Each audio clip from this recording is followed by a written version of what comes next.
एक दिन परीक्षित जी ने ये प्रश्न कर दिया कि यह बताइए कि सुखदेव जी यह बताइए कि यहाँ पर धरती पे हमारी नरक कितने हैं, कितने प्रकार के नरक हैं, लोक कितने हैं। तब बताया अतल वितल सुतल तलातल और महातल रसातल और पाताल। 7 लोक ऊपर हैं और 7 लोक नीचे हैं। भूर्भुव स्वा जन तप और ऊपर साकेत और उससे ऊपर गोलोकधाम। 7 लोग ऊपर हैं, 7 लोग नीचे हैं। तो 7 लोकों में से यह बताइए कि नरक कहाँ है, नरक पृथ्वी के ऊपर है या नीचे है। तब उन्होंने कहा कि नरक हमारे यहाँ से पृथ्वी से 50 योजन नीचे है।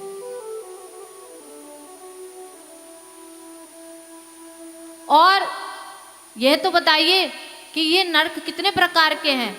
बोले 28 प्रकार के नरक हैं। रौरव, महारौरव, कुंभीपाक, लाला बैतरनी, बैतरनी आदि कई नरके हैं, जिसमें जीवों को उनके पापों के अनुसार अलग अलग दंड दिए जाते हैं, अलग अलग उन पे अत्याचार किए जाते हैं। जैसे जो पाप करता है यम के दूत उनको वैसी ही सजा देते हैं। जो अपने घर में आए हुए अतिथि का सत्कार नहीं करते, उनको भाव की दृष्टि से नहीं देखते। पहले समय में जब हमारे यहाँ कहते थे ना अतिथि देवो भव, अतिथि देवो भव इसलिए कहा जाता था कि जो अतिथि आते थे ना तो वे फोन आदि करके नहीं आते थे। पहले चिट्ठी पत्र भी बहुत कहते ना, लोग मर भी जाते तो चिट्ठी पत्र हमें 2 महीने बाद पता चलते थे कि वो पधार गए, वो ये हो गया। उस समय पता ही नहीं चलता था। जब अतिथि आते थे तो उनको भगवान की तरह ही सम्मान किया जाता था कि साक्षात हमारे घर में भगवान ही पधारे हैं, अतिथि देवो भव।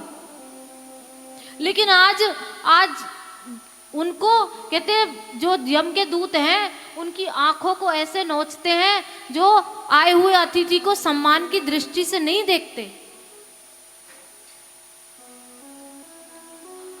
और जो किसी का वध करता है, असहाय व्यक्ति की सहायता नहीं करता, उसको कुंभीपाक नाम का एक नरक है, उसको उस गरम कढ़ाई के अंदर तला जाता है।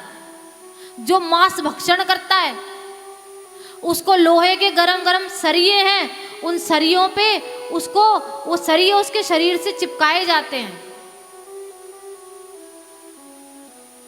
अब तो परीक्षित जी का माथा घूमने लगा। परीक्षित जी घबरा गए नरकों का वर्णन सुन के।